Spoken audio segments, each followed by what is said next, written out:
As a motorcycle rider, I think that most of us develop our own philosophies around the riding passion, and we each have our own reasons for riding.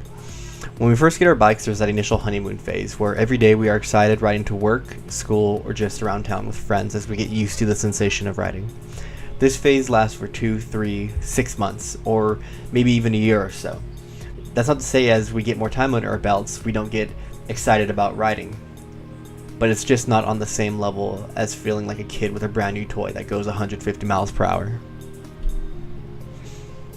But then it happens. You finally accept that invitation from your riding friends to go to the canyons.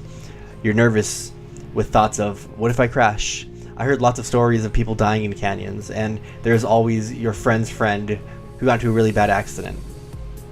Nevertheless, you accept that invite and you loved every second of it. The adrenaline, the nerves, and the fear all culminate into a special kind of feeling.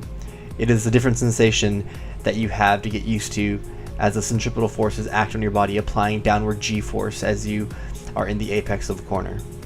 You start riding these canyons more and more. Those thoughts of, what if I get hurt? Getting pushed way, way into the back of your mind. It's truly therapeutic riding in canyons as all of your worrisome thoughts get pushed at the back of your mind to hang out with the logical thoughts of danger.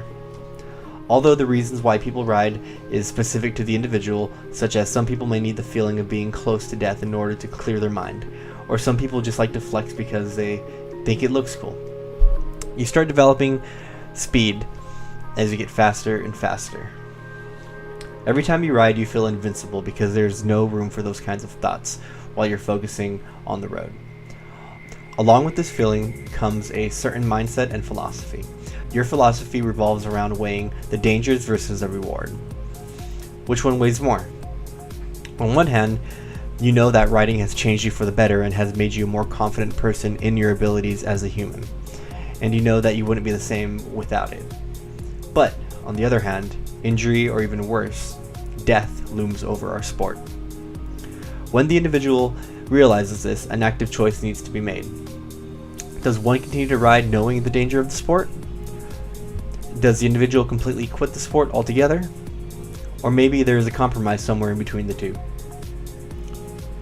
If the person chooses to keep riding canyons, then that person values the happiness motorcycle riding gives them over all else, and there is nothing wrong with that.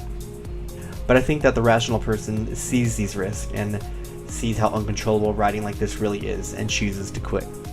That's where the guys who started out in the canyons choose to just pack it all up and take it to the track, where there is still risk, but the risk is minimalized.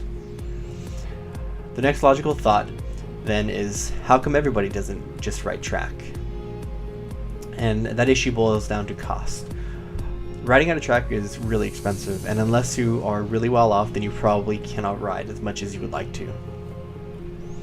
As a rider goes through this thought process, it then circles back around to the first philosophy that I mentioned, which is one could simply choose to ride canyons and be happy knowing that the individual is doing something that they love to do despite the risks that loom overhead.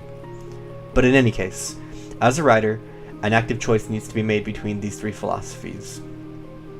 Although our reasons for riding may differ, which one would you choose?